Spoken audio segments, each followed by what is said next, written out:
we're going to get on the front page of the newspapers as always, and then get into my guest in the studio, and we tackle the issues for the day. Now, we're looking at the court ruling on the ambulance case, and of course, as it stands right now, Dr. Kesola Forson, the minority leader in Parliament, Honorable, has been acquitted and discharged alongside Jakpa, who were both in court with that ambulance case. And the Attorney General has responded to the ruling. He's described the ruling in a way that the Ghana Bar Association is not happy with. And he says that the decision he describes as perverse and grossly unfair to the nation.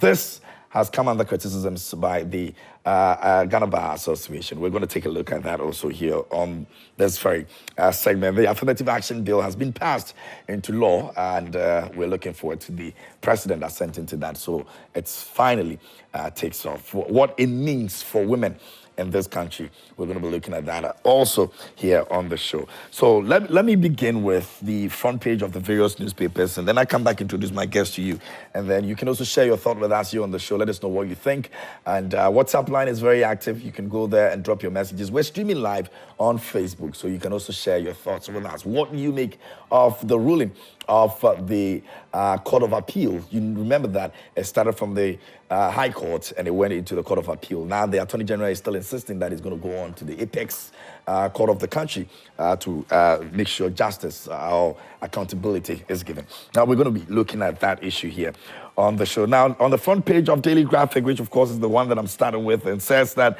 6 new varsities ready December, according to the Minister of Education, Dr. Yao Osei Edichim.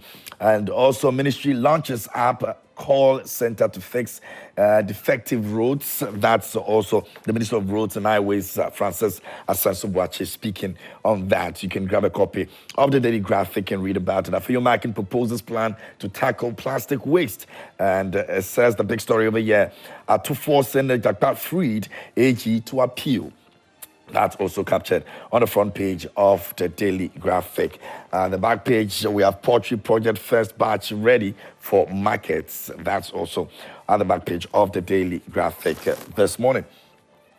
Now, the Republic Press is here, and it says, at Forson Jakpa case, AG fights back, vows to appeal decision, but GBA disagrees with choice of words.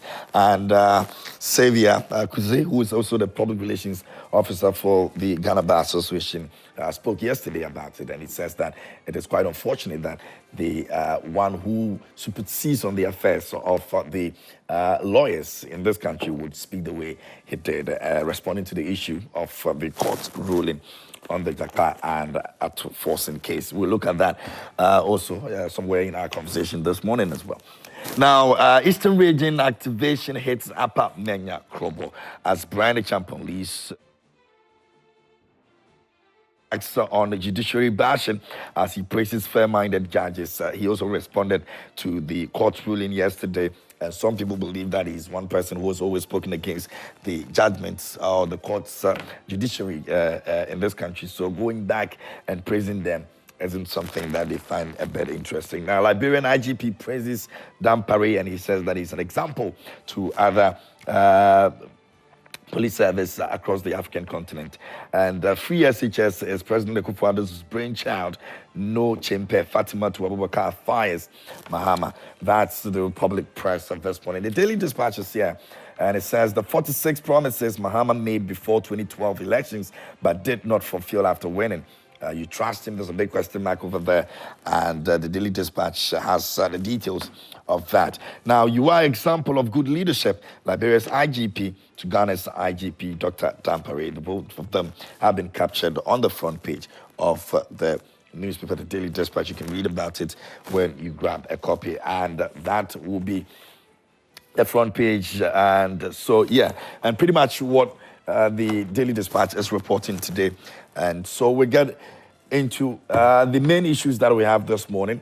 I'm going to introduce my guests in the studio. I've been joined by one of them already, so I'm going to introduce him, and then we get it going this morning here on the show. But don't forget that we're still giving out cash and it's star 281 hash, star 281 hash, and then you choose the option 7, which is Joy Prime, and you are good to go. Now, play as many times as you can. The more you play, the more increases your chances of winning. And so go ahead. There are people who have won already, and some have won 1,000 cities, 2,000 cities, 3,000 cities, and above. All you have to do is just continue to play. And before I end this segment, I'll be announcing some of the winners. And also, we had a winner yesterday. I'll be talking to the winner over here and how people are very excited about winning the cash to sort out a few things that they need money to take care of, all right? It might just be you. You never can tell. And this time, when you win, the money comes straight into your wallet. This is no come to the studio, meet us at the office, or, send us whatever. I mean, the moment you win, the money comes straight into your mobile money wallet. And that's pretty simple, all right? So star 281 hash, and you're good to go. The option is 7, which is Joy Prime, all right? Great. This morning, Dr. Ramsey Inusa is National Communications Team Member for the Movement for Change. He's joining us here on the show, maybe for the very first time. Ramsey, good morning. How are you doing? Good morning, KMG. I'm doing well. Good morning to the good people of Ghana, and good morning to your team here, Joy Prime. I hope you're good. I'm doing very well, KMG. We're managing. I would say we're keeping in tight. Being patient, waiting for the D-Day, so we can take this incompetent government out. How has the campaign process been so far with Movement for Change, with Alliance, and then how's it going? It's been very incremental, and we're getting there. Ghanaians definitely have found a nexus with our ideals and principles and philosophy. And one of the themes that resonates in the minds of Ghanaians is that we need to move away from the duopoly of the MPP and the NDC. And that has led this country for 32 years now. We've not seen any significant development in the lives of our people. Right. And so, yes, the movement for change, we've heard a lot of naysayers say that we will not last when we started. Some even still believe that you have gone down. The momentum is reduced. You don't mind the body, you mind the engine. As our people say. It's what goes on behind. Exactly. And so far, so good. We're very So far, so good. So far, so good. I mean, there's already a precedent that has been set in this country with our country's founder, Dr. Kwame Nkrumah. And so we take inspiration from that. And we young people that are Nkrumahs, that are patriotic, and of course, ultimately, we uphold to Pan-Africanist ideals. We believe that it is time to channel our nation's development solely for the benefit of our people and not for any other political elite or foreign entity. And that is why myself and other young people, and this movement is made up of a lot of young people, you understand, that have found, I would say, hope in the leadership of Honorable Alan Kojo Tremantin, who we believe throughout his leadership as the longest-serving Trade and Industry Minister, and also in his life as, an erudite in the growth of a private enterprise economy. We've seen that he looks like the reincarnation of Kwame Nkrumah, or he is the reincarnation of Dr. Kwame Nkrumah. The same Kwame Nkrumah that the vice presidential candidate for the NPP believes that he's probably not even done enough as compared to what the current government has done. I mean, the audacity, can you imagine? The audacity. If he wants to even compare, right? The President Kufuor has been a president in our Fourth Republic. When President Kufuor was leaving office, what was the debt to GDP ratio? Was about 36%.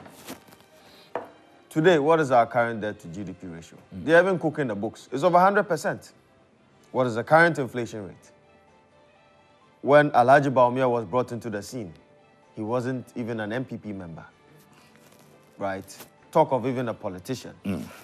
He was brought in to salvage the economic situation. Right. In 2016, he held an economic lecture, and he used this word that then Mahama was raising our interest on loans very high. He said that the exchange rate was a midonyami exchange rate. But today, midobonsam exchange rate. That is what we are faced with. KMG. So there's a lot. Yeah. There's a lot at stake in, come December 7th. And Ghanaians are tired. We need serious leadership in this country. And I always say this, that all the countries in this world that have been able to leapfrog their people from poverty to prosperity didn't do that on the back of a political party, but on the back of a great leader. The Deng Xiaopings of China, Mao Zedong of China, Lee Kuan Yew, Nelson Mandela, name them. Abraham Lincoln, Washington. These were leaders that loved their people and pushed an agenda to salvage the current, the suffering of their people in their era. So this is a time Ghanaians should look beyond our ethnicity, our religious divide, and come on board and support Honorable Alan Kojo Tramante in his quest to regain the golden image of Ghana. And he seeks to also ensure that Ghana has its economic independence. Dr. Kwame Nkrumah ensured we had our political independence. It is time for economic independence. And under the GTP, he has posited all the policy solutions to be able to ensure that Ghana is leapfrog from poverty to prosperity. And we will beg you to know that after 32 years, these parties have been dominant in our political landscape. Yet still, they haven't brought a plan till date. And we are just about 5 months to an election. They haven't brought a plan till date to tell Ghanaians how they would salvage the economic situation. We always hear mantras and political gimmicks. That is all they do. It's all talk, no action, KMG. And so Ghanaians are serious. They need a change. They don't want to be stuck with the same dilemma. If Honorable Alan Kojo Tramante was not in this election, then of course we will be stuck with the same dilemma that we've had for 32 years. Is the change that we've all been waiting for? Absolutely. Absolutely. Absolutely. Okay, very well. That's Ramsey Inusa representing the Movement for Change. He's part of the communications team this morning, joining us here on the show. We're also going to be joined by Adele Ibn Sheikh, Omar Ibrahim, Padre Boachi Dankwa would also be joining us from the MPP. Adele will be coming from the NDC. But those of us out there, just a layman explanation of the entire court procedure that happened with regards to the Attorney General and the Dr. Forson's case, and it has Jakpa also in there. So in 2017, between 2014 and 2016, there was a case of an ambulance purchase that came with its own issues. Of course, we've had the explanations over and over again. It amounted to about 2.37 million euros, and that the case was taken to the court for what they believe was more like financial loss to the state. Now, this is what actually happened. In the High Court, there was a ruling, and the ruling was against Forson. And so Forson was made to open a defense so that the case can actually go on. And then during that process, there was an appeal from Forson's lawyers, and that went to the Court of Appeal, which is where we are right now. Now, that was him versus the Attorney General, and that is where this whole back and forth began in terms of the ruling of this case. Until yesterday, when there was a 2-1 majority ruling, and which saw Forson and Jakpa being acquitted and discharged of the whole situation, because the court said that there was something that they called the submission of no case, which Forson actually put in. So this is it. The AG is saying that they have caused financial loss to the state. And Forson says that the issues the AG is raising against them, which is Forson and Jakpa, he has no idea of. It doesn't make sense, and it is not true. So he filed a submission of no case as against that. And so the court was supposed to rule. Now, the court actually finally decided that, okay, looking at the merits of the case, it appears that there's no case against Forson and Jakpa. And so the court decided that that ruling should go in favor of Forson and Jakpa. That's how we came to where we are right now. And it was a 2-1 majority ruling. So 2 judges said that there was no case against Forson, and he's supposed to be acquitted and discharged, and the other judge said otherwise. And that's what happened in the court. Now, moving on, the AG has decided that he wants to take this case up, and he can only do so by going to the Supreme Court, which is the apex. Now, when he gets there, that'll be the end of it. But he described the entire ruling of the court in a certain way that the Ghana Bar Association is not too excited about. Now, he says in his own words, he says that the decision by the court is perverse and grossly unfair to the nation. He also argued that the decision undermines public accountability and the rule of law, and stated that his office will file an appeal against the judgments. Now, speaking with regards to this, Xavier Kuse, who is also the PRO for the Ghana Bar Association, described the words of the AG as a disappointment, and looking at the fact that he's the one who supersedes the affairs of the laws in this country as a lawyer, he believes that he could have done way better than he did with regards to that. Now, Professor Kojo Tuya has also spoken about it, and has also even advised that the AG does not even go ahead to the Supreme Court because he may be embarrassed or disgraced. And so that's also what is coming up with regards to the response to what the AG is saying, according to the ruling that has been given on this very case. Now, we'll move on. We'll be looking at a few issues that have come out. Felix Ofosu Kwakye, who is the special aide to the former president, also spoke on this issue. Don't forget that the former president has also issued a statement with regards to this issue as well. Adele is in here. Adele, good morning. How are you? Good morning, KMJ. I'm doing well. All good? I'm doing good. Forgive me, I haven't had rest since last week. I know. Yeah, all the way so many things to do. To Tamale and back to Accra. You know, I told you about Nsaka Israel at Fadama. Which happened? I saw videos of it. It was good. It was good. It was good. It was good. It was good. It was good. I'll probably share a few videos, you know. Absolutely. We'll get into that. But I'm thinking that you must be very happy, the man now, with all the stress that you've been through. Yes. There's been court ruling on this very issue. You've been fighting it back and forth. Yeah, KMJ. Okay, so let me say good morning to our viewers, you know, and I say our viewers because I'm a family now, you know. To our viewers, and a good morning to, you know, my brother here, yourself, and then the team. The former president, Honorable Forson, and, you know, Eduji. Eduji, the lawyer.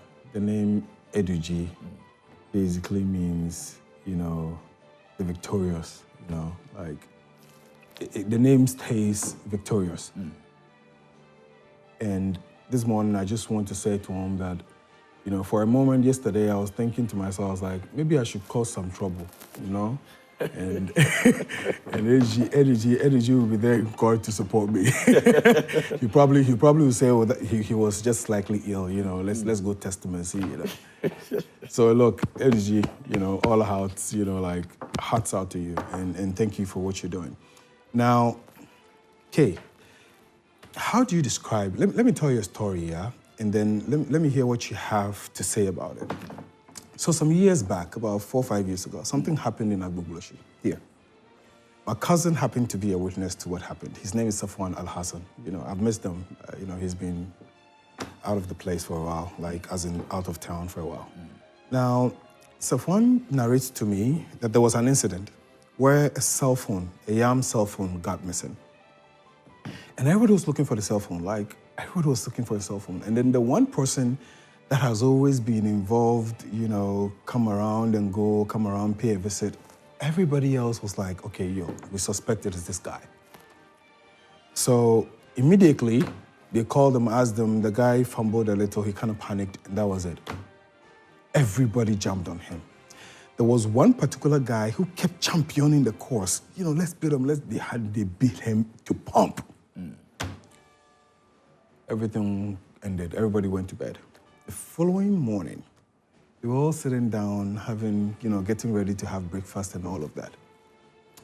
And then the gentleman that was actually pushing the agenda, you know, for the guy to be beaten, someone came in and he wanted to get up to say, like, to shake. And when he got up to shake, you know, because the person was elderly, so he wanted to bend down, the cell phone fell from his pocket. Same cell phone someone was beating for. Same cell phone. Immediately, he rushed to pick it up, okay? And then the guys were like, no, bring it, let's see, and then they checked it and then found it. Apparently, it was the one that stole the cell phone. You know what happened next? The things they did to him, only God knows. How do you describe somebody like that? How do you describe somebody who knows that I am wrong, that I can't possibly win this if the truth is out there, that if people knew what was in my head, it would be an embarrassment, yet is able to close his eyes, and hold someone else for evil deeds that he is committing. And I sit down and I think about the Attorney General, I think about the President, I think about all these other people, and I think about the things they say. I mean, you listen to the Attorney General today talk about the fact that, what has happened is totally unacceptable. What you did was acceptable. Coaching Jakpa is acceptable. Telling Jakpa to get an excuse duty for the judge is acceptable. Trying as much as possible to get an innocent person jailed is acceptable. It doesn't make any sense. And when you sit back and you really think about it, you come to the conclusion that, look, you have to be like wicked. Okay, you have to be, if there was a word worse than that, I would use it. You would have to be extremely wicked, to sit back and watch all these things that are happening when we know that the two daughters of the president are in a contract which has to do with conflict of interest of 34 million, dollars. We're talking about 2 million euros or 2 point something euros. You know what I'm saying? 2 point something euros when it comes to Atto Forson. Here we're talking $34.9 million. $10 million already paid. But the president's daughters are working like... Maybe he's going to get to that. I mean, is he not starting from somewhere? No, he's never... So this is a case where he's moving from this to that. And then unfortunately, it started off with Dr. Forson. He would never get there. Remember what happened in the same health ministry regarding Ajimai Menu? I raised the issues here. The issues of Sputnik V. This is someone who admitted that I have caused financial loss to the state. He has admitted. You don't have to struggle. You don't have to fight to prosecute. Because it's not like saying, oh, I didn't do it. The man says, I wasn't thinking right. Who cares? What is he doing there if he's not thinking right? Leaders are selected to solve problems. The reason why Joy would have a certain kind of manager placed at the top of or the helm of affairs is because he's a problem solver. You don't select people to lead when everything is okay. You select people when companies are dying. Like during our time, John Dramani Mahama did something with Iwadako. Tor. You take people to places to solve problems. So when Ajimai Menu was in the health ministry, who was met with the problem, and that is when you actually needed the most, and that is when you need to think the most, and then he could have caused financial loss. How many times more what Atto Forson did? You still haven't seen that. You still don't know where the courts are. You still don't know the special prosecutor. We still don't know, how to investigate. We still don't know how to prosecute. But you can hold Atto Forson. You can call him a criminal. You can defame him. LC, KMJ. We sat here and discussed LC the last time. LC, letter of credit. Yeah. You say that is causing financial loss. Letter of credit. One that doesn't guarantee anybody withdrawing any money until the terms of the contract are actually being taken care of. And the health ministry has basically approved. If you look at the ruling, the judges told you something. They said, listen, the health ministry approved all of the payments. They said, you, Godfrey Dame, have not been able to actually adduce evidence to the fact that he has actually caused financial. Because you can't, there is no way you can connect him to it. I told you the last time that, look, if there was somebody that you actually even wanted to hold responsible, shouldn't be the finance minister, like Septekwe. He's the finance minister. He says, look, I've given you the go-ahead, go. Ensure that the letter of credit is done.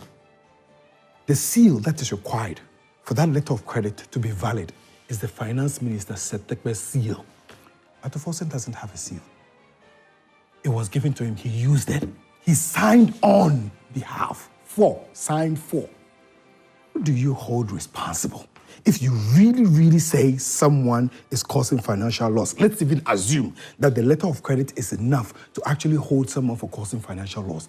Who do you hold? The finance minister or Ato? All right, I'm going to come back to you again. There are other issues that have been raised, some comments that have been made that we're going to look at. The former president has also issued a statement. The Felix Ofosu-Kwakye has also made a statement that let us take a look at as well. Razi, let me come to you. You think this is a political persecution as it's been put by the NDC? I think so. And of course, just like I always say on various platforms, that the Ghanaian society will never take scripture lessons from a drinking bar. Right? We've had this political persecution from both the MPP and the NDC. It's like scratch my back, I scratch your back all the time, since the inception of our Fourth Republic, right? Do you remember the case of the former VRA boss? Yeah. And Kojo Mpianim, right? So it's the same thing, but KMG, what they need to understand is that we are losing as Ghanaians. Because all these monies that they're talking about, all these ambulances that are there at the ports are not being used, right? This is lost to the public purse. Right. You've seen that the latest scandal that has emanated from the presidency and his family, the daughter of the president and her associates, involved in a scandalous activity again and again and again and again. Right. So there are issues of accountability in our country. Let's look at the road toll system that was repealed, which was not approved by Parliament. How much did we lose in that exercise? Now they are bringing back the road toll system back. So, of course, we need to be serious. And Ghanaians are saying that the MPP and the NDC are not the best alternative for us. If we really want to develop, KMG, in 2016, it was justified why Mahama was kicked out of office. We all saw the corrupt practices under John Dramani Mahama. We even saw the economic mismanagement where the late president, John Evans Atta Mills, of blessed memory, and may his soul rest in perfect peace, a man that I respect so much, left a rising economy of 14.2% to John Mahama. When he came into office, he took this economy to 3.2% and then dumped it into the IMF. Today, we are back to the IMF with this same incompetent government. Which your flag bearer was part of it at the time. Alan was part of the NPP. KMG, we are not shining away from that. But of course, collectively, KMG, the NPP has failed. But when you do... So that also affects Alan then. But let me make this point. Collectively, the NPP has failed. But when you take the individual of the leadership of Honorable Alan Kojo Tramantin at the Ministry for Trade and Industry, then of course, I beg to differ that he has not failed the people of Ghana. Today, in the history of our country, we have 6 of the largest automotive companies, global automotive companies, assembling vehicles in Ghana, which today, Ghana has a capacity to assemble over 125,000 to 140,000 vehicles a year. Today, we have 169 companies operational under the 1D1F policy, right? So, KMG, this man has done great. Today, we can also brag of a Pan-Africanist agenda. The MPP will take credit for all the things that you're mentioning. According to them, he did it under his boss. And so if anybody is supposed to take credit for that, it's supposed to be the president of the ruling government. Akufo-Addo didn't have that idea. Before even they came into power. Who was he working for at the time? He was working for his boss. He was working to be the president. He was working for Akufo-Addo. They also take credit for all the things you mentioned. But he was the brainchild behind that policy. He was in charge of the implementation of it.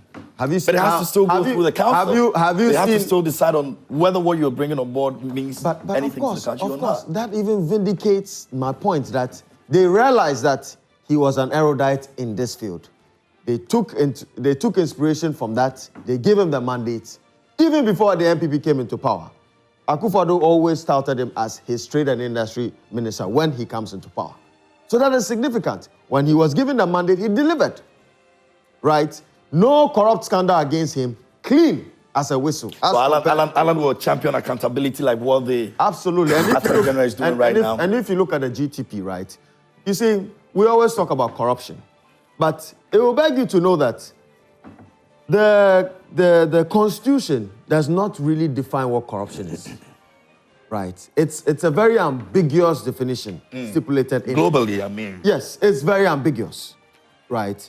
Now, Honorable Alan Kojo Tramantin has realized that we have a lot of state institutions that claim to be fighting corruption. We have Yoko, Shraj, of course, the police, the BNI, also fighting corruption, right? But then he is saying that the OSP is also fighting corruption. Yeah. But he is saying that, listen, we need to consolidate all these regulations into one form of regulation and define corruption, and then ensure that we relieve the OSP from the Attorney General's office. You understand? So that he becomes independent. And so the OSP will become an independent constitutional body that would be appointed by a bicameral parliamentary system that we want to introduce, which will be apolitical. Okay. Right? And then the OSP will be replaced by what we call an anti-corruption czar that will have the sole mandate to fight corruption. Makes him very independent. Makes him very independent. And even the appointment process. When you have, we currently run a unicameral parliamentary system. We want to bring in a second chamber. We'll do away with the Council of State, right? And bring in a second chamber. This second chamber would be made up of faith-based organizations, traditional authorities, the persons with disability, their reps, right? And then industry captains. And then CSOs, which is very, very important because we tout CSOs as the fifth estate of the political realm. And so when you have all these bodies in place, right, which you will not have any polarization as today, as seen in our society, the Ghanaian society is highly polarized as a result of the duopoly of the NPP and the NDC. When you have this apolitical body, when they make appointments based on merit. And so the president will not have that mandate to appoint, and you can't influence. Right, and they would have that legislative power to also give oversight over the executive and even the first chamber. And so collectively, KMG, we have the solutions. And that's why I keep on saying that 5 months to an election, these dominant parties have not proposed any solutions. It's all sloganeering that we are hearing from both sides. The how factor hasn't been stipulated. But in this document, we've shown you how we are going to do it. Right? And it's time Ghanaians listen to us that the NPP and the NDC can't be trusted. If at all, let's learn from that of the exit of President Mahama. In 2016, we kicked him out because of corruption and issues with accountability and mismanagement. We brought in Akufo-Addo Bawumia, which at that time, Bawumia was touted as an economic whiz-kid who will be able to salvage a current economic situation that they inherited under the Mahama regime. But let me tell you, for the record, that this is the worst government in the history of this country. And they go back and they want to insult Dr. Kwame Nkrumah and compare Akufo-Addo to Dr. Kwame Nkrumah. And that's why in the beginning I asked you that when President Kufuor was leaving, they should compare their records to that of President Kufuor. When President Kufuor was leaving office, what was the cedi to the dollar? When President Kufuor was leaving office, what was the unemployment rate? When President Kufuor was leaving office, what was the debt to GDP ratio? Can you compare that to Akufo-Addo's record? So please, we are not going to buy into that. So the former President Kufuor did better. Of course, within their party, they should compare themselves. Kufuor did far better than them. But I'm saying that collectively, these two dominant parties have failed us. And that is what has been lingering around the ears of Ghanaians and the minds of Ghanaians.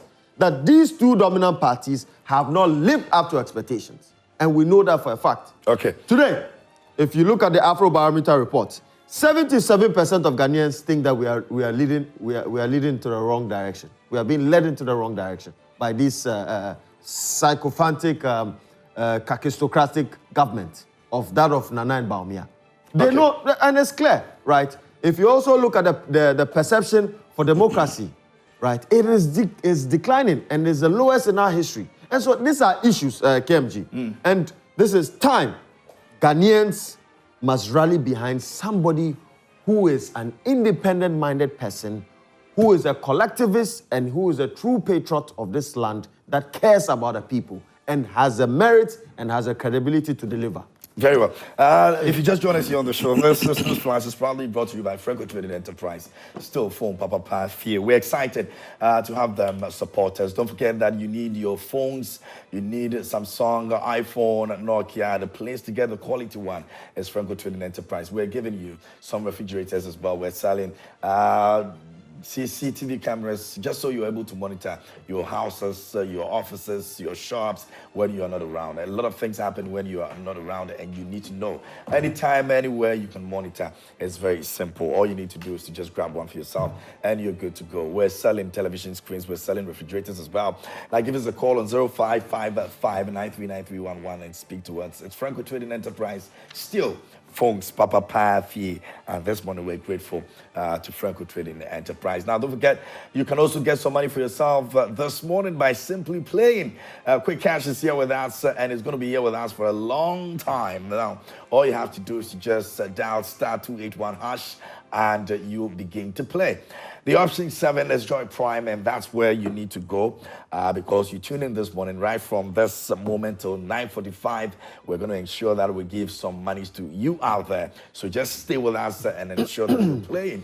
Now, the option 7, when you play, the prompt will give you access to how much you want to play. So it starts from 5 Ghana cedis to as much as you want to play because it increases your chances of winning the more you actually play. And so go ahead and continue to play.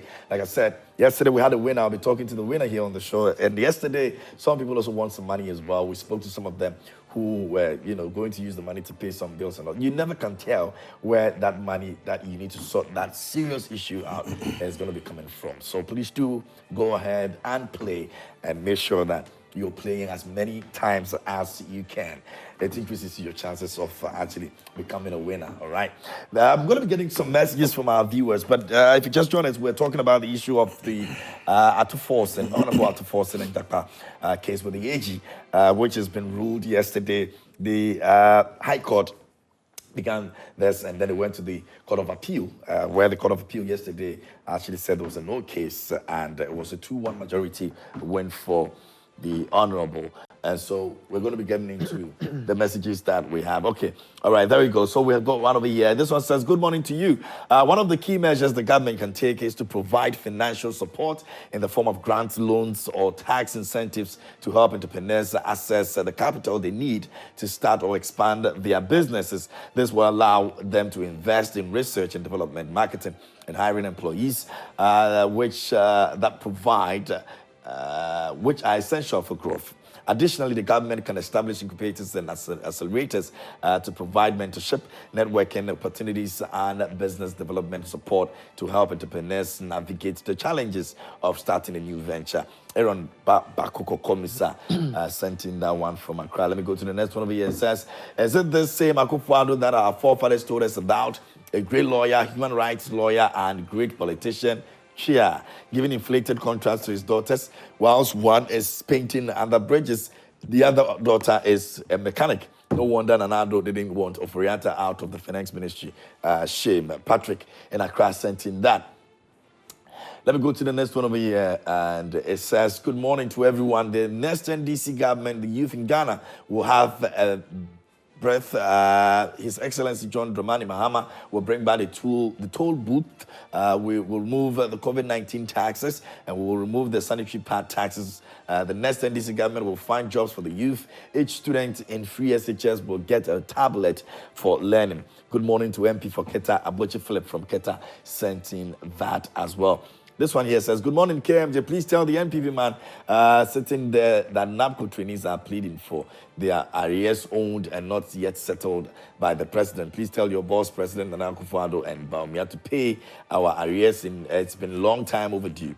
NABCO trainees are begging with them in the name of God. They should fear the Almighty God and pay us. And that's from Albert. Albert, the NPP man is here to join us. When he comes, I'll let him know about that.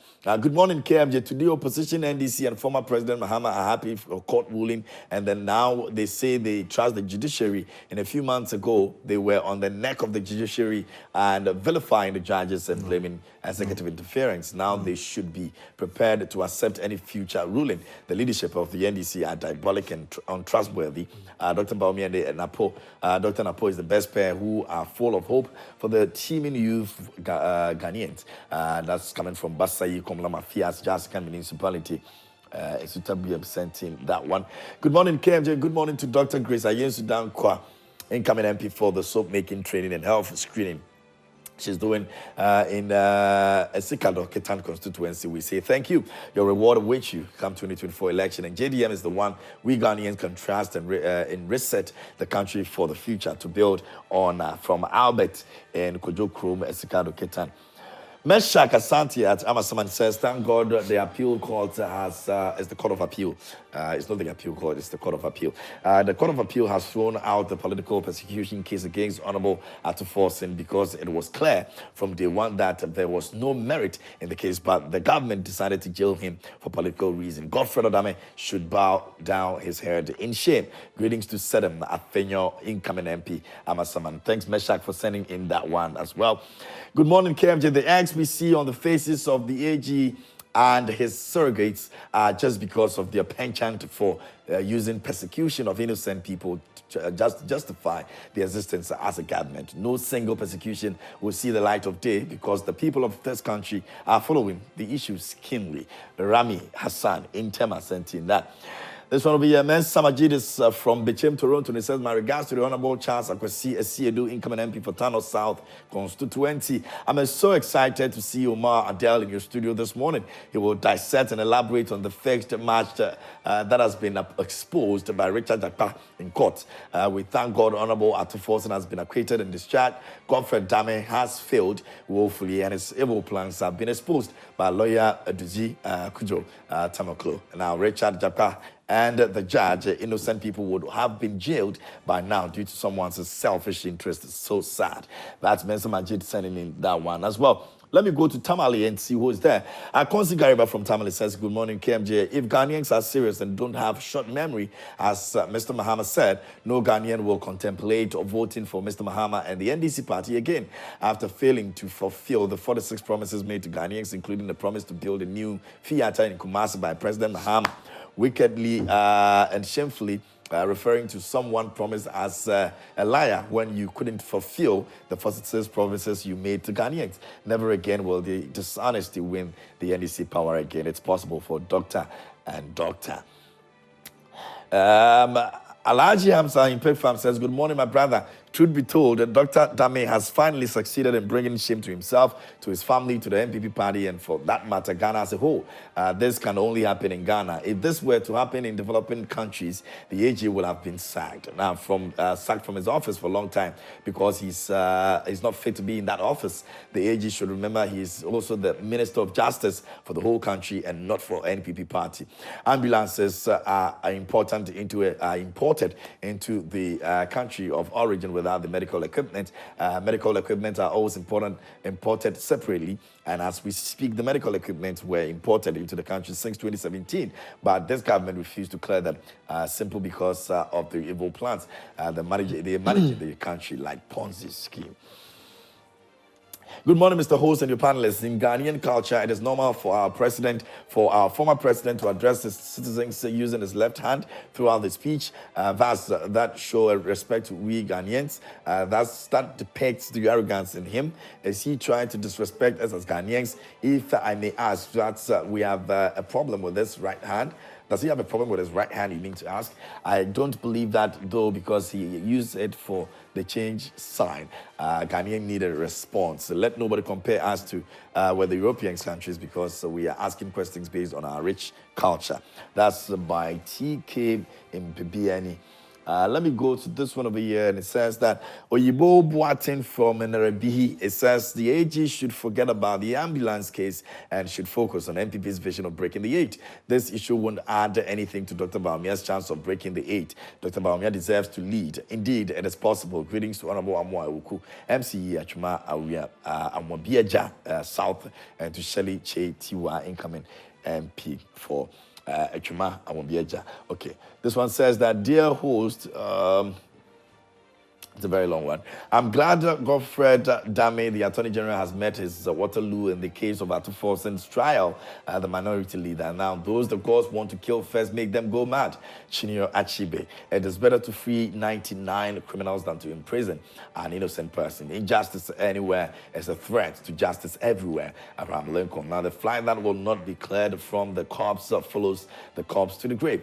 And the Brem Akufo-Addo, Ken Ofori-Atta, and Godfred Dame have suffered by the ruling of the appeals court, the Court of Appeal, and it's legendary and historic. And if Godfred Dame is minded and has conscience, he should eat the humble pie and resign. Akufo-Addo is lawless, a tyrant, and a despot. So we are likely to witness more of high-profile cases going against the recalcitrant Godfred Dame. You have not been reading my messages lately. Good morning. No, I just read your messages. Charles Champo, I just did.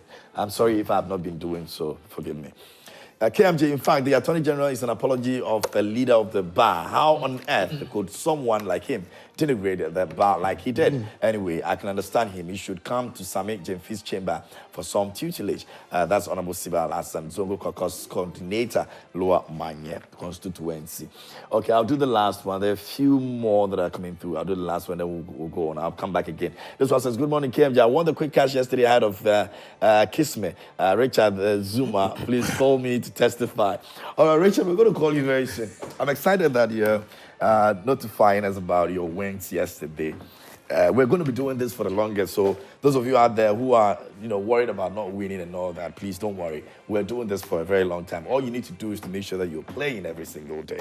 And when we come on the show here on Prime Morning, and trust me, we've got loads and loads of money. Last time I was saying that we've got about 1 billion to give away. All right, so yeah, we've got a lot of money over here. But we want to just give to all of you out there. So do well and keep playing. It's *281#, *281#, and the option is number 7 as Joy Prime there. And once you go to that option, it gives you the access to how much you can actually stake. And once you do that, you also get into the draw. And once we do the countdown, it might just be you winning that amount of money for yourself. All right, you can continue to send your messages to us. Now, Adele, let's do this. So the former president, John Dramani Mahama, posted this, and it says, good news from the Court of Appeal. Acquitting and discharging former Deputy Finance Minister Kesola to Forson in the ambulance case. This is a victory for the rule of law and confirms my long-held view that the whole case was political persecution. Now, this appeal was made some time ago when they filed a no-case petition, which some people disagree with the petition that was put over there as well, because they feel that it wasn't properly put in terms of how the legal terms are supposed to be put, because it was a no submission case actually. Now, before the court and the High Court rejected it, so they went to appeal. So it came as quite a pleasant surprise, but it shows that we still have justice in this country. We can work to make the judiciary what we want it to be. I pledge to appoint a fair-minded Minister for Justice who will work with the legal fraternity and the Judicial Council to carry out reforms to ensure we have a truly independent judiciary we can all be proud of. Now, speaking yesterday, Felix Ufosukwache, who was the ATD, former President John Dramani Mahama, also stated that this is a political persecution in the highest order. Yes. KMJ, listen. There is no doubt. What His Excellency the former president has indicated is quite basic. In fact, if you listen to his interview when he spoke to Komla of TV3 yesterday, he indicated that, people think that we're against the judiciary as a whole. That is the impression that is the impression that has been created. We are against elements in the judiciary. We are against rulings That don't make any sense. Excuse my language. If you bring in a case of an LC against someone for causing financial loss to the state, so much such that he has not actually received a dime and he's not responsible, he's not directly responsible for issuing that LC, but his boss. You have been given opportunities for that money to be paid back to you by Big C. You have declined. You say you want the money. You have declined that. You have gone so much to an extent of, trying to coach a witness as to how to go about his statement. And then you have a judge sitting on that case continuously. And we're saying that, listen, we have filed for an appeal. Usually what happens is that when you go a little bit up and then you file for an appeal, it is assumed that you can at least stay the case until the appeal has been held. When the ruling from the appeal comes, then the court can now say, okay, so the appeals court has actually looked at the case. And then based on what they have said, we now have the mandate to continue, or this case has basically come to an end. We say, no, you continue to go ahead with the case when you know that the merits of the case is being challenged in the appeals court. Certainly, no one would be comfortable with that. Why? A gentleman came in and said, oh, now we are happy with the courts. Attorney General, this is the court ruling. He says he doesn't agree. He says he doesn't agree. Yes, he says he wants to go to what? To the Supreme Court. Okay, so if the Attorney General says that I am not comfortable with the decision of the court, that is okay. But we, the NDC, cannot say that this particular decision taken by the court is a problem. We can't say it. We're not against the entirety of the court. In fact, yesterday, John Dramani Mahama indicated, to a certain extent, he said, listen, it is comforting because we know that we still have some good judges in there who can actually see between the lines and take decisions that would better the lives of Ghanaians. KMJ, you see, this issue we're taking for granted is one that is very, very dangerous. It is dangerous because what it means is that for all of us who are inside the political space, you need to be exceedingly worried. Because anybody, any day, any minister of justice at any point in time, just by disliking you, can put things together and get you to go to court. And if care is not taken, you'll be jailed for nothing. What would make the AG dislike Honorable Atu Forson? If you listen to the conversations that Jakpa rose, Jakpa indicated that when they met, Attorney General had indicated to him that there is pressure from the finance minister and Akufo-Addo to make sure that Atu Forson goes to jail. So he was under pressure. Exactly. This is what Jakpa said. And so far, the voices of Jakpa and the Attorney General in the conversation, and the Attorney General till today has not disputed that. I feel like the Attorney General is a coward. Okay, anybody that would use dubious means to get what they want are cowards. Anybody who cannot face reality is a coward. He's basically just a coward. To the extent that even when he was filing his affidavit, he couldn't sign it because he wasn't comfortable sitting inside the dark. So he made his deputy actually sign his affidavit. So from all angles, what we're saying is that what went on is totally unacceptable and we don't back it. Again, Felix Ofosu-Kwakye raised an issue and I gave my heart for him. He said, look, if there's anybody who has to go to jail, it is the Attorney General. Why? You sit down. Big C comes to you, says, we are willing to pay you money. You refuse to collect the money. The ambulances were brought into this country. Equipments were shipped into the country. Those equipments have been lying in the port for almost 7 years. Finally, what we have found out is that even the container that brought the equipments have been cleared from inside the container.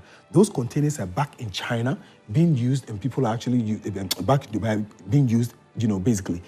We don't know, as we sit here between me and you, where those equipments are.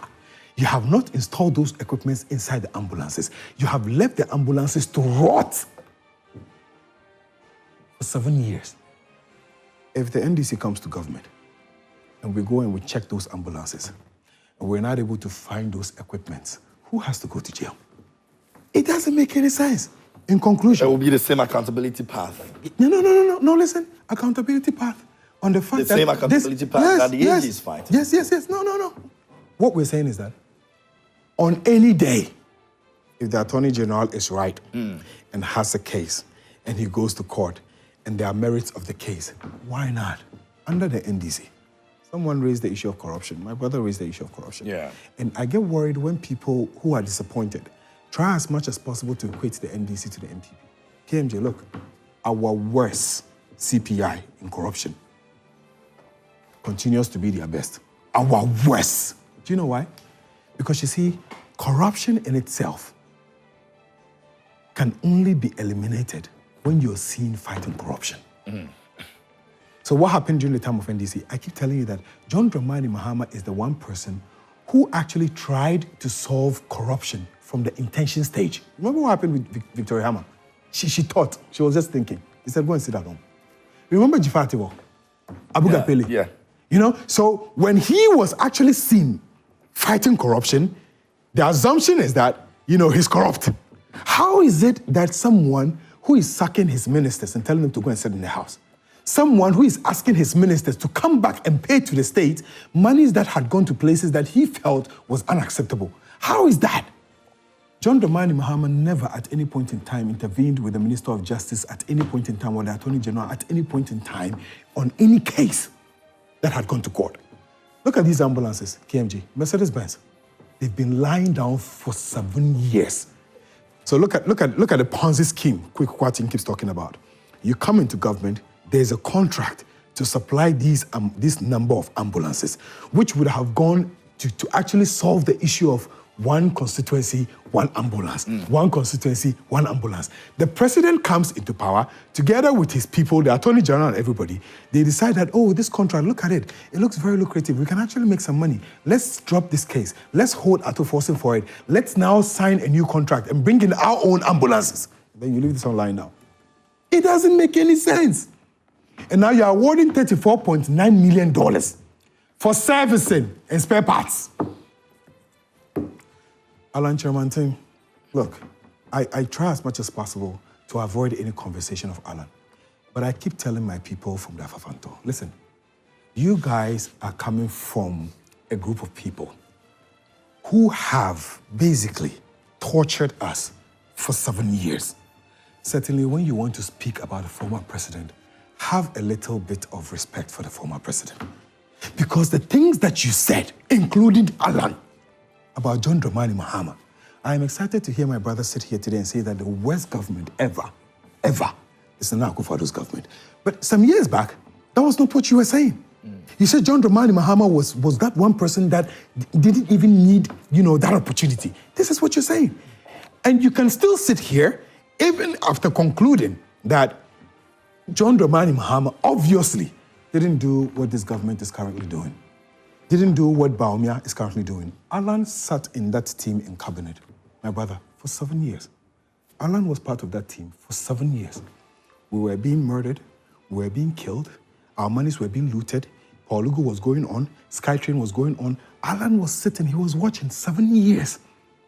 He wants to lead us, he wants to help us. He was sitting for 7 years. At least, if not for anything at all, I saw Kennedy Japan constantly speaking. Kennedy will speak and tell you, no, this is wrong, this is unacceptable, don't do this. Alan had never had a voice throughout this entire process until he lost elections. And then you want to come to us now and come and say you care? You care about who? About who? But so does I didn't override his individual contribution to the government. No, which it doesn't. Of course is clear for us to see.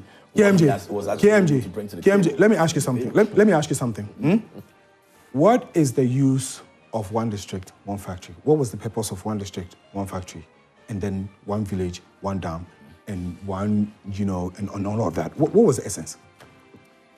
You do that because you want to come up with something that is called an import substitution. Yeah. Why are you doing that? You're doing that because you want to be able to stabilize your city. So you say, let's look at it. I gave you a typical example of cassava the last time. So the government MPP comes and, throws all that thing. We'll do one district, one factory. When you're able to do that, you're reducing the amount of things that you're actually importing to the country. So you want to use your own locally. And if you don't have to import, what it means is that you don't have to gather the dollars that is inside the system, throw it out there in order to bring those things. And when you have enough dollars in the system, the city is basically stabilized. The more you collect the dollars in the system and you keep pushing it out because you need things from outside there, the scarce the dollar becomes. And when the dollar is scarce, it becomes expensive and then your city depreciates. What has one district, one factory, managed by Alan over the last 7 years done to your dollar? You can make all the noise. Look, you can tout it. You can say, so all the companies that are in the country currently, who are producing vehicles in the country today, that my brother wants to make noise about, I am asking him, how many Ghanaians walk into a car manufacturing company and buy a Tiaroba vehicle and use it? How many? Maybe it has to do with the execution. I'm saying implementation of it. KMG, I am probably bring the idea on board. KMG, it might look good as an idea. But whoever that is implementing it, because I'm sure he didn't have to really be part of the implementation based on what he felt was happening at the time. KMG. And then decided that I can't be part of this anymore. No problem. KMG, I am saying that. He says that entire thing was Alan's plan. I am telling you that if there is anything that could have been done, there are other things and other areas that he could have looked at. Of course, these car manufacturing companies are giving jobs to Ghanaians who are around to get jobs and all of that. But I am telling him that the actual essence for why Alan was placed in the trade ministry was to be able to give Ghana some form of stability with a one district, one factory. We wanted to have some stability with our city depreciation. We wanted to have stability. I am saying that Alan supervising that ministry with everything that was given to him according to the presidency. They are saying that they gave him all the support, they gave him everything that he needed for him to be able to operate effectively. I am saying, what has been the effect of that one district, one factory? Alan championed, for which Nanado said, come and take the seat. What has been the effect of that when your dollar is at 16 Ghana cedis? John Dramani Mahama didn't do one district, one factory. But he did things that were beautiful. Did you know that just by bringing something like that to our gas processing plant, we didn't have to spend all that money that we use to import certain gas that we bought in the system to use for our generators? We didn't have to do that. You're saving those dollars. When John Dramani Mahama decided to do import substitution, what he did was to target the pharmaceutical companies and say, look, come and take these monies. Produce certain drugs that we import. If you can produce them here, we don't have to import. What it does is that he's keeping dollar in your system. This is what we're talking about, import substitution. What have you done? So when you sit here and you come and talk about Alan and then you make all that noise, my question is that Alan sat down, watched us ripped off for 7 years and only walked out when what he desired, he didn't get. If he had won, he wouldn't walk out. All right, if you're just joining us here on the show, this is News Flash. It's proudly brought to you by Franco Trading Enterprise, still phone Papa Pafie. Let me remind you again that we're doing our quick cash today as well, so continue playing. Star 281 hash is the number you can actually dial and be part of it. Now, the option is number 7, and you're good to go. Once you go to number 7, it will take you to how much you want to stake and keep playing. It increases your chances of winning. Now, we're going to have the draw in a couple of minutes where I get to also give you some money as well. Like I said, yesterday we had a winner. We'll be speaking to that winner over here on the show as well. And a few other people that are also winning that we'll be talking to here. And so please continue to play a star 281 hash. And the option is number 7, which is Joint Prime. And you're good to go. All right? So keep playing, and keep winning. It's real. This is real.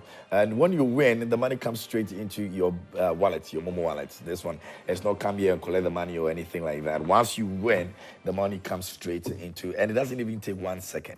It just comes straight into your account and you're good to go. All right?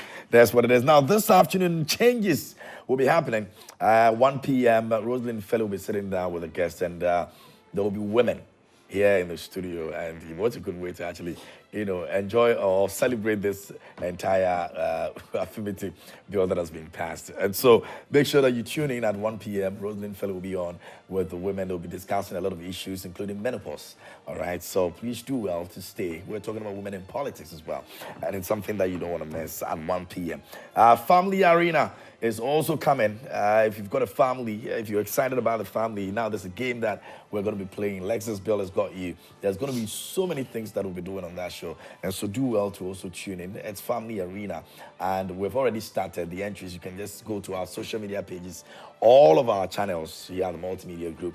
You find ways that you can also be part of it and just, become a part of the family that will be competing against each other and enjoy the very best of them. On more serious note, happens every Friday at 8 p.m. Make sure you tune in every Friday at 8 p.m.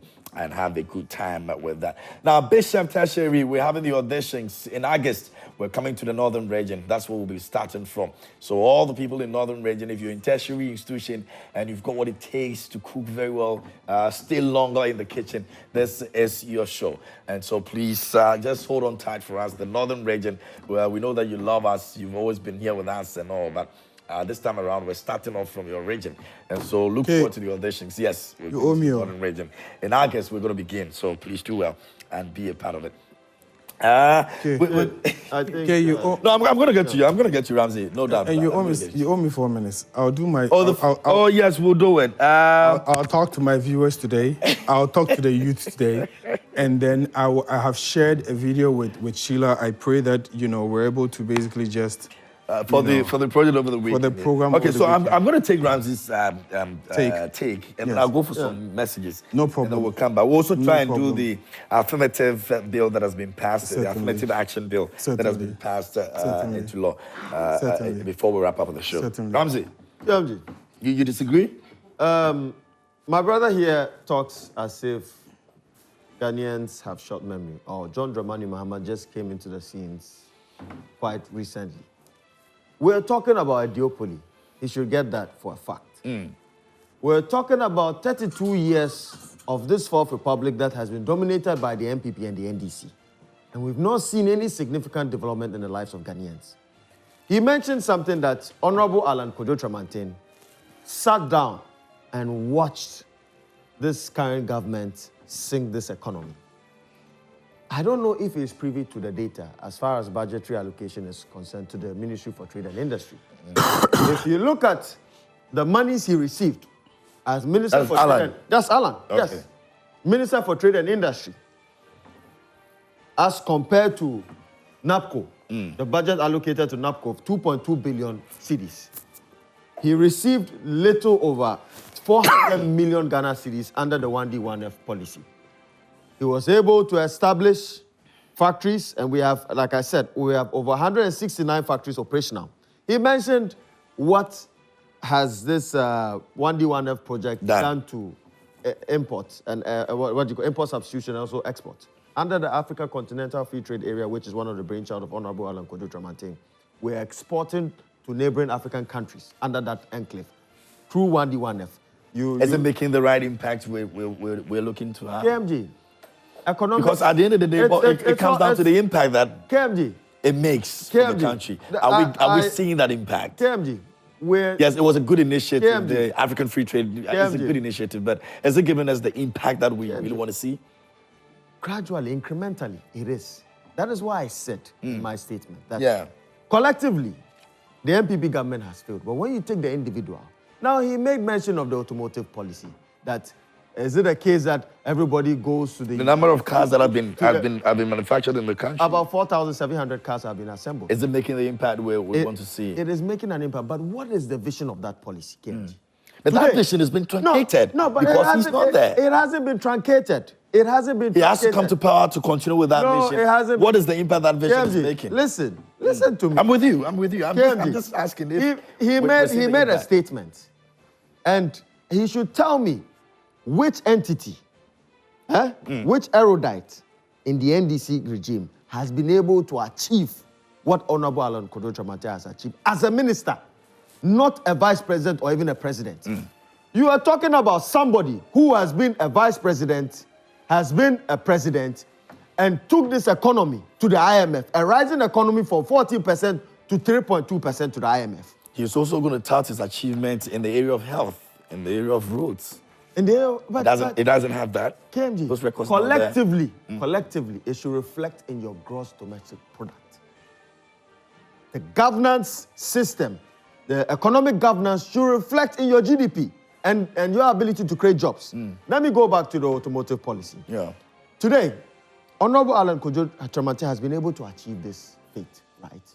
What is the vision of this project? And listen, this is wisdom. And we belong to a man of wisdom. Ghana has been blessed with a lot of natural resource endowment, right? Absolutely. It is a startup. You can't just expect a company to establish a factory within 1 year or 2 years and then expect it to export over 200, 300,000 vehicles. It doesn't make sense. It has never been done. If you look at the trajectory of industrialized countries that are assembling vehicles, right, you realize that China started incrementally, and Ghana has taken off with that step. Today, we have assembled 4,700 vehicles. What is the vision? We want to export these vehicles. We want to add more value to our resources, our natural resource endowment. We want to empower entrepreneurs, right? We want to ensure that we create a financial architecture so that Ghanaian enterprises can also shift into the supply chain of this industry so that we can have Ghanaian-made products in these cars. We want to ensure that going forward, the chassis of these vehicles are assembled in Ghana using our natural resources, but it has to start somewhere. And so they are here. They started assembling. Now we need to create that enabling environment so that, like I said, our enterprises can take advantage of this. Today, our cars are being exported to Burkina Faso, Cote d'Ivoire, Ivory Coast, where under the NDC regime. NDC being the largest opposition party, and they've led this country more than any political polity in the history of Ghana. Your flag bearer, the founder of the party of the NDC, the former president, Gerald John Rawlings, has been the longest serving president in the history of this country. Where did you take us to? When he was leaving office, what was the debt to GDP ratio? So please, like I said, we will never take scripture lessons from a drinking bar. We will never ever take scripture lessons from a drinking bar. The MPP and the NDC have sunk this country, and I always say that, you see, we want to attract the youth, but we ourselves should be a good example. Any virtuous Ghanaian youth, and a virtuous Ghanaian youth and a righteous one would never support the current leadership of these two dominant parties. I'm telling you. Okay. So yours is for us to do away with the duopoly. Yes. And then there's a report by the ORCP, right, that says that under their regime, Ghana lost, and even currently, Ghana loses $3 billion to corruption each year. KMG. Yeah.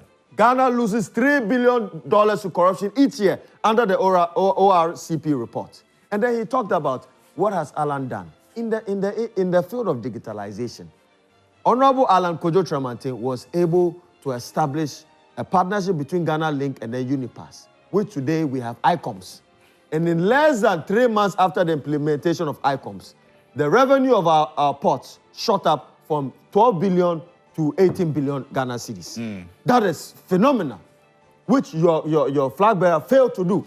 So please, if we are saying that John Dramani Mahama has no message, he hasn't, we don't have hope in him. We've seen him under his leadership 4 years. You couldn't even ensure that we have stable power. Okay, Ramsey. Right, and I'm sure even in this studio, if it was the NDC regime then, I'm not sure we would even have a fantastic show. So please.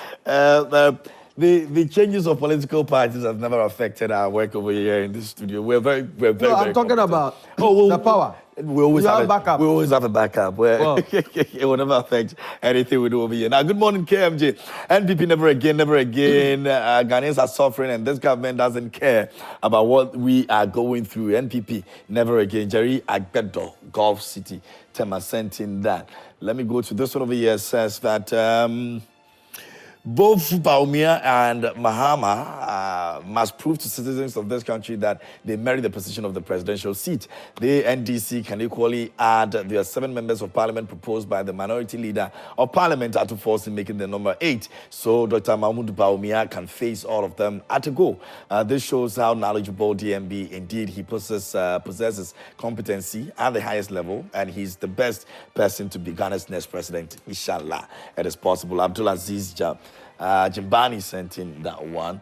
Let me go to this one over here, and it's from Al Hassan Sese from Zenu Central. It says the Attorney General Godfred Dame should let sleeping dogs lie since the Court of Appeal has decided on the matter.